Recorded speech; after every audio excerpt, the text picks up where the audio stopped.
All right, we are picking up in verse 25 of chapter 7 this evening, kind of to review what is the theme that we've talked about in chapter 7. What is the thing that Paul, the message that he keeps coming back to all through this chapter? And we're going to see it again in the section that we're looking at. In fact, we saw it in verse 24 at the very end of our lesson last week. What's the theme he's telling them?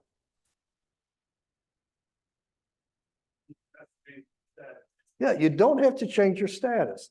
Generally, if somebody just says, oh, what's 1 Corinthians 7 about? Somebody, oh, that's divorce and marriage. That's not the primary message that Paul's getting at. He obviously is talking about it as it relates to marriage, but he also is making the same point as it relates to slavery, as it relates to circumcision. He's telling them, you don't have to change your circumstances to be able to be effective in serving God today, right now. And so keep that thought in mind as we go into what we're talking about this evening. Now, as we talked, I mentioned this last week, that what we talked about last week, I said, is easy to translate, difficult to interpret. What we're going to talk about today, I think, is easy to interpret and somewhat difficult to translate. He starts here in verse 25. He says, now concerning virgins, right there, we've got one of those problems. The term that is translated virgin there, almost certainly we're going to have a number of different translations just in the people that are gathered here. Who has a different translation than virgin? Betrothed. Anybody else have something different?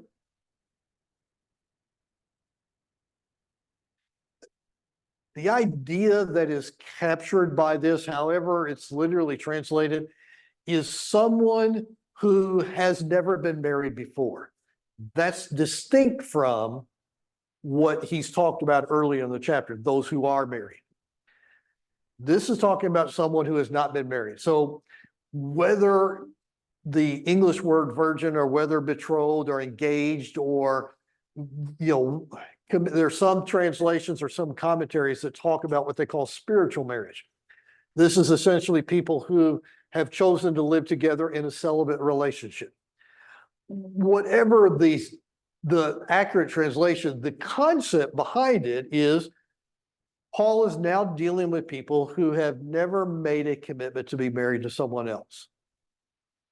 And so he's now going to talk about, okay, what does this idea of remaining in the situation you are, how does that apply when you're talking about someone who is not married? He says, I don't have a command of the Lord. We've talked about this in some of our previous lessons.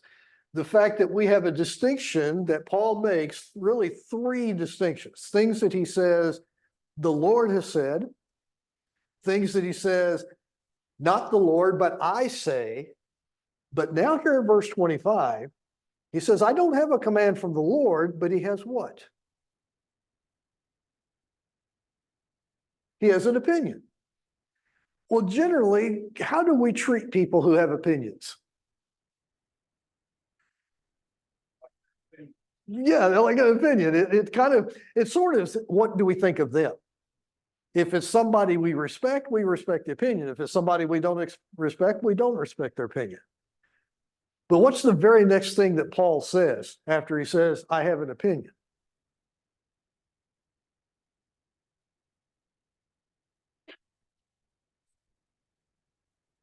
Okay, he gives his judgment, but what does he say about himself? He says, the Lord considers me trustworthy. So go back to that statement I made a moment ago. What do we think of people's opinions? Well, it has a lot to do with what we think of them. And what is Paul telling us? The Lord considers me to be trustworthy.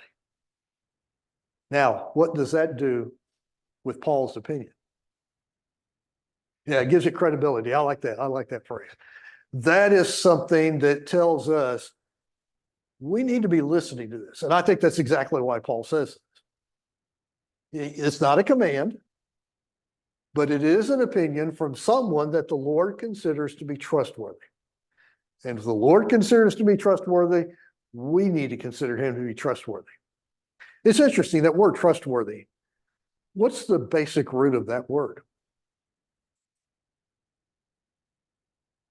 Trust. It is often translated in the New Testament as faith or faithful.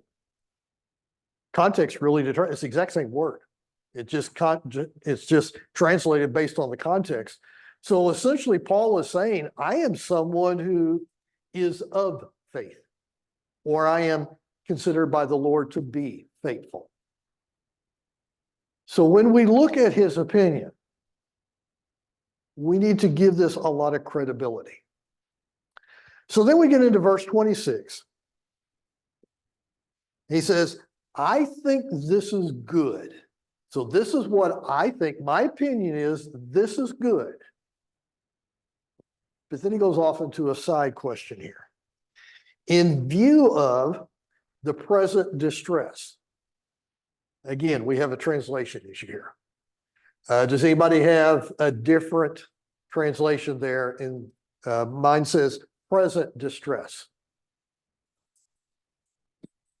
Okay, crisis. That's another word that is used. Does anybody have a different thing than present? Impending. You can see the translators were struggling with this. As I understand it, the Greek word really can be applied either way, to speak of something that is currently right now, or that it is so close that it's just about to happen, impending. The idea of a distress or a crisis literally means something that is pinching in, squeezing in on you. And so Paul is saying there is something either right now or soon will be happening that is going to be putting pressure on them. What's the word we use today? Stress. They're going to be stressed. Either they are now or will soon be stressed. When you're in a time of stress,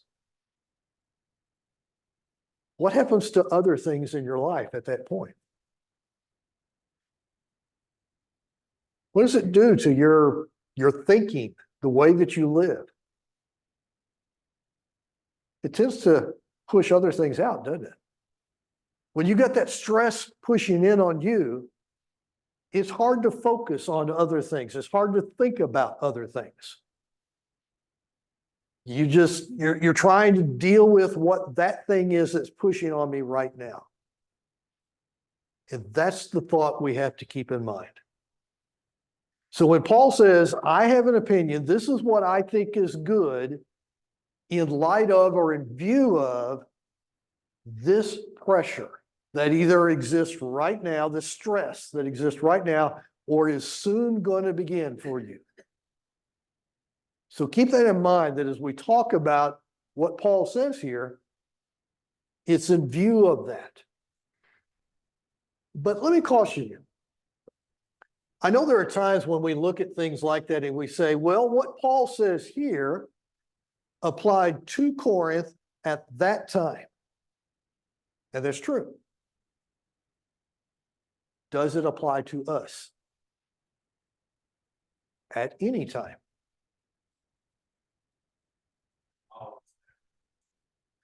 Yeah, I agree. Now, I don't want to go to the extreme to say that it applies to every one of us at every time. Paul would not have used this phrase in view of the present distress if he didn't say that it applied at some time in particular. But does any one of us ever go through a crisis in our lives? Go through a time of difficult stress? Do we as a people, as a culture, go through difficult times? I've had the opportunity to be able to speak about Jesus in communist China. Do they have a different circumstance than we do? I can tell you they do.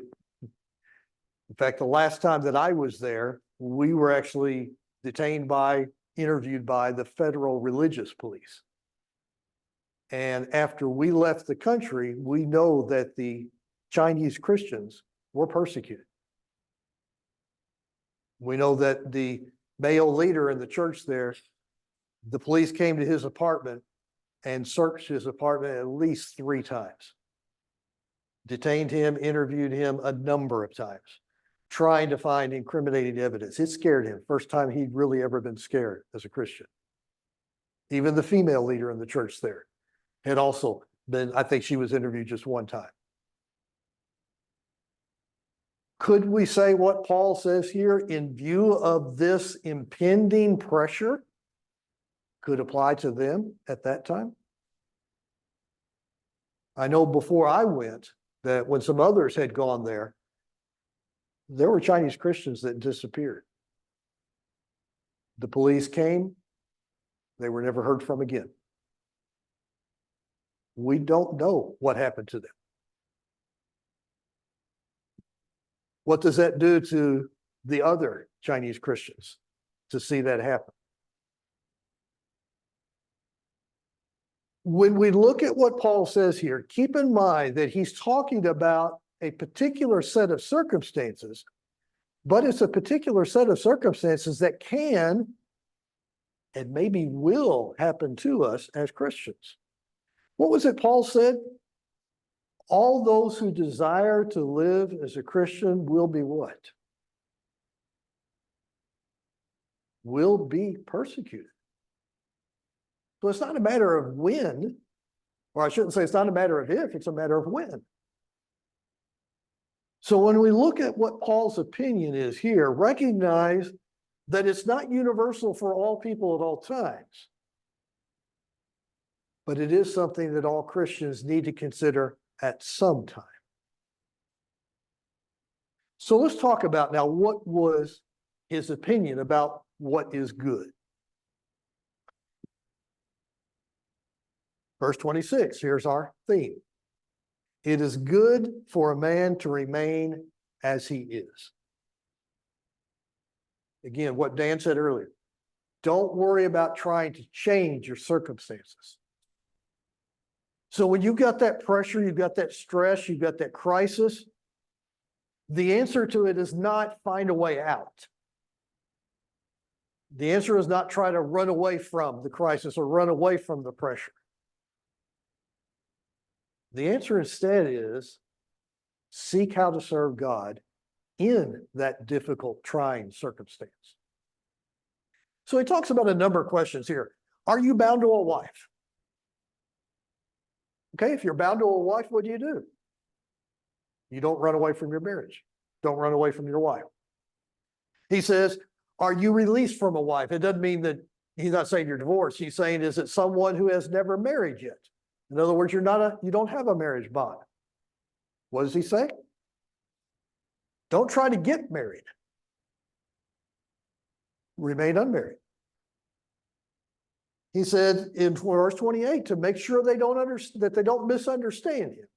He says, if you should marry, you have not sinned. This is not a command of the Lord. This is an opinion of a trustworthy man. It is not sin to go against his opinion, but it might be foolish. He says, if a virgin should marry, she has not sinned. Yet such will have trouble in this life, and I'm trying to spare you. That's why I wanted to emphasize, what is the translation of this? What he's talking about is to realize that in these difficult circumstances where you have this stress, this crisis, it's difficult to focus on more than one thing. And so Paul says, I'm trying to make it easier for you to get through this. Those of you who are parents, have you ever given your child, obviously an old enough child, have you ever given them advice to say, if you would just listen to me, your life is going to be easier?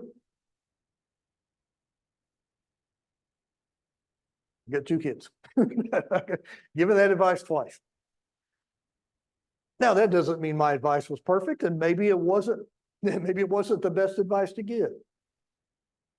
But I can guarantee you that as a parent, I was trying to give advice based on my wisdom as to what could help my children to do best in whatever circumstance we were talking about. That's what Paul is saying here. He's saying if you're not married, in view of what this crisis is going on, don't seek to get married. That's what he considers to be good. He goes on to verse 29 to use another one of those phrases that's a little difficult to translate. But this I say, brethren, the time has been shortened. I've heard this explained in a number of ways. I've heard people say, well, today is one day closer to eternity than yesterday was. Well, yes, that's true. But that's clearly not the intent of what Paul is talking about here. As I understand it, again, I don't read Greek, but from what I understand, what this really suggests is the idea that this time of crisis is not going to last forever. It has a definite end to it. And so Paul is again emphasizing this advice is not a universal advice for all people at all times. But for the fact that they were coming up against something that was going to be very difficult for them for a period of time, he's essentially saying this will end. And then you can go back to life as normal. But recognizing that this is going to be difficult. Don't make life-changing choices now, considering what you're going to face.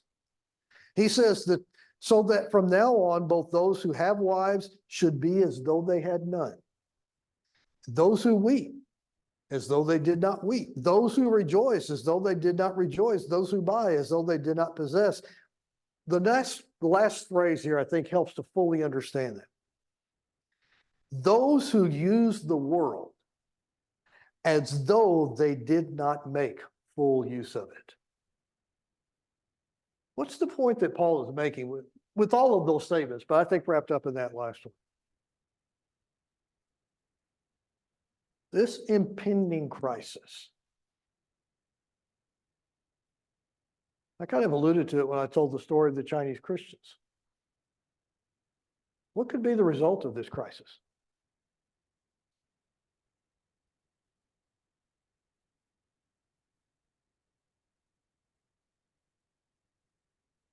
They might not survive it.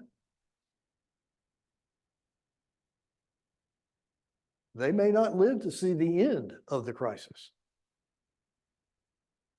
So how should they live? Those of you who've been Christians for a number of years and heard sermons, have you ever heard a sermon, what if today was the last day of my life? We all have. And it's a very powerful, important sermon because what does it tell us to do? What does it teach us to do?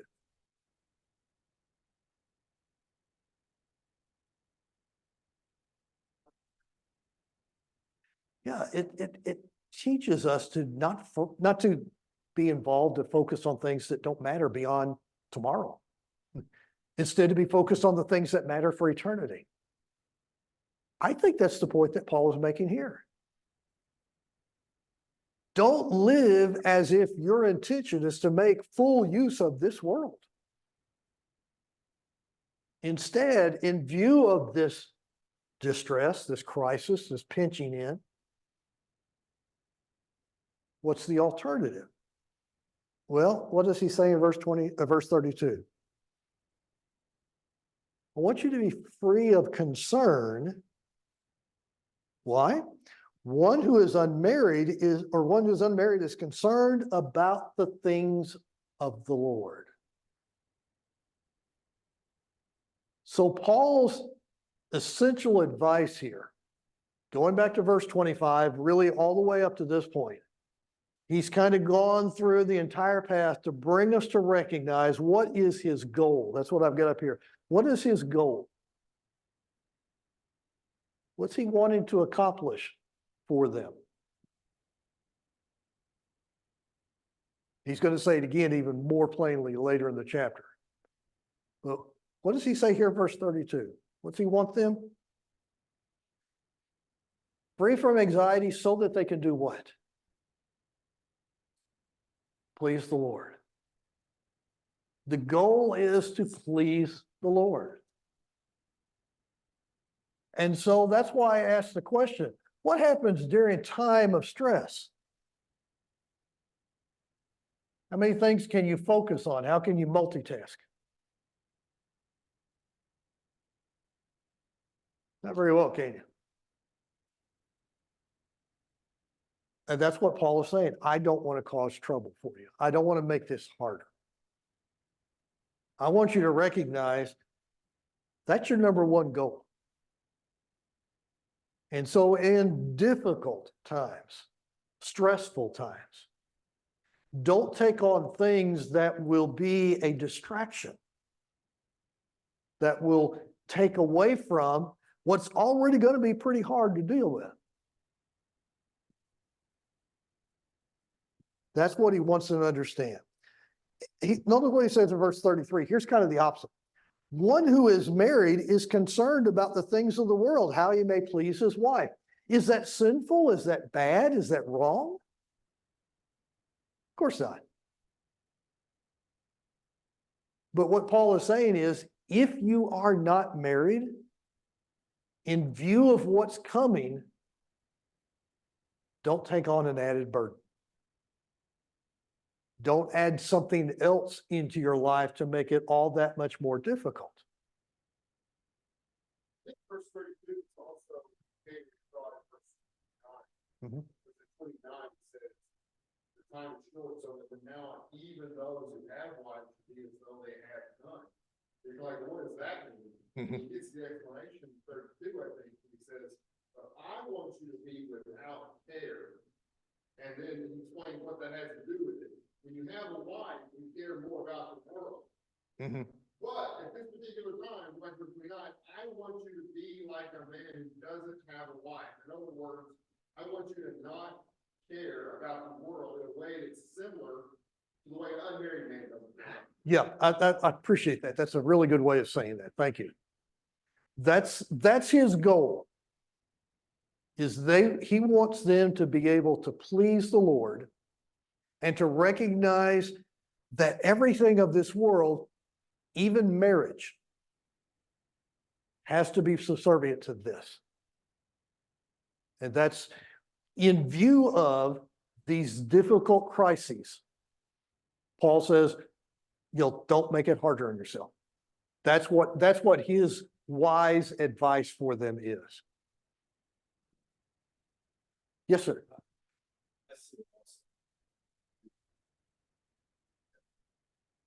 It almost lends itself to that. Think about it. Don't give the enemy leverage. If you're focused strictly on the Lord and the die is the gain for you, then you're not going to be worried about things. But you're married, you have a responsibility in that relationship. That can be something very easy. Absolutely. I appreciate you because that made me think of a verse. Look at 2 Timothy chapter 2. Somebody can read 2 Timothy chapter 2 and verses 3. Let's just do 3 and 4. Somebody could read 2 Timothy chapter 2, verses 3 and 4.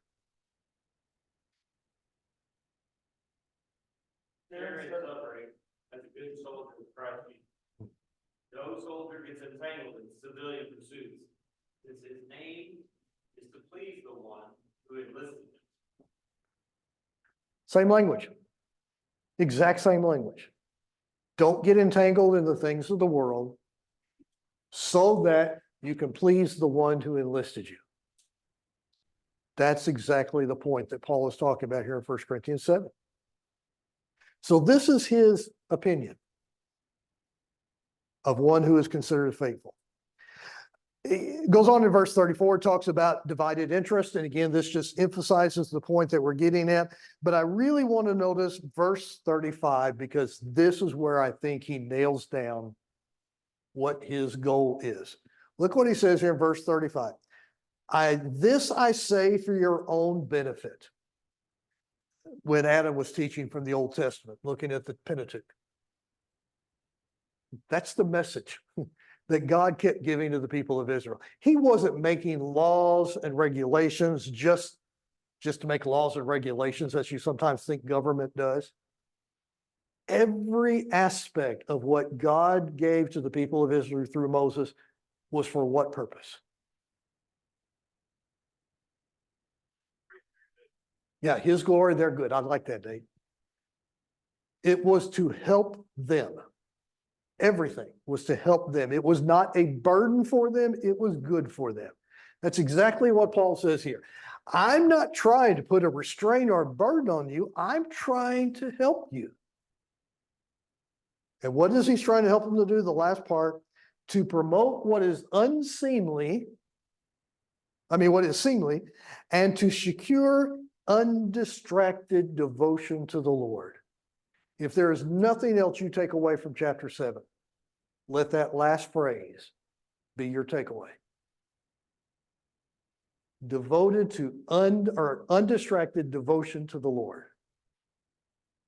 That is ultimately what is the answer to every one of those questions that they asked him about divorce and remarriage and celibacy. Paul's ultimate answer is, I want you to be able to devote yourself to the Lord without being distracted. And that's true whether it's in view of the impending distress or whether it's a time when there's relative peace. We know with the early church, there were times where there was great persecution, the one that we read about after the death of Stephen. But then we also read about after the death of Herod, there was a time of peace. The Christians were able to serve in a time of peace. And ultimately, what does the Bible tell us has happened in both of those periods? They grew in number. Now, how did they grow in number? We're back to the same point. Whether they were being persecuted to the point where they were driven away from Jerusalem,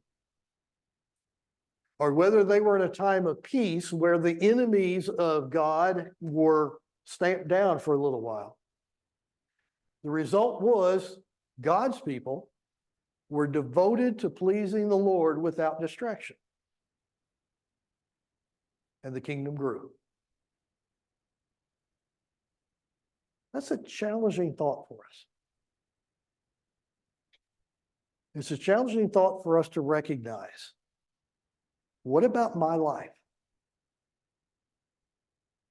Do I have an undistracted devotion to the Lord?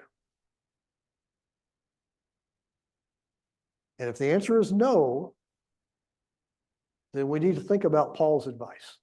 Not specifically as it applies to marriage or celibacy or any one particular thing. We just need to think about Paul's advice as it applies in my life. If I don't have an undistracted devotion to the Lord, then what do I need to change? And the answer is the distraction. Get rid of the distractions. Now, he goes on in verse 36. He recognizes that this is a challenge for people. Jesus even made the same recognition when he was asked the question about divorce for any cause, and then later his apostles came to him and said, then who can marry? And Jesus talked about the fact that there are those who are eunuchs by birth, there are those who are eunuchs because they've been made eunuchs, and then there are those who make themselves eunuchs. Jesus recognized that it was difficult. Paul recognizes it's difficult. He says in verse 36, if any man thinks he's acting unbecomingly towards his virgin daughter, again, difficult to translate. Is this his daughter? Is this his betrothed? The one that he's engaged to? Difficult to translate the exact words. The message is very, very clear. If it's a situation where they're going to be sinning because they didn't marry, Paul says, by all means, go ahead and marry. Don't sin. Go ahead and marry. But in verse 37, he says, but if he is firm in his heart, if he can be devoted to the Lord without distraction, Paul says, I think that's better. And then he's going to conclude in verse 39 or verse 40. In my opinion, and again, take this with an understanding, this is a man who the Lord considers to be faithful. In my opinion, she is happier if she remains as she is. And I think that I also have the Spirit of God. Does that help to kind of clarify the whole chapter? The real message that Paul's talking about? Boy, I'm terrible about keeping that going. That's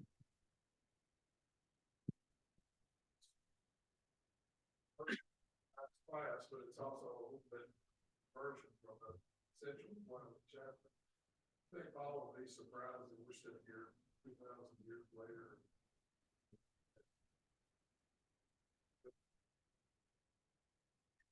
I didn't hear the last part, which is. So that's And that's an interesting question. I didn't spend a lot of time on it because ultimately we can't really come to an answer. But a lot of commentators pointed out that there's eschatological language here. By the way, tell Sid that I use that word. So a lot of commentators point out that the language here is vaguely or mildly eschatological, looking at last times, and it very well could be.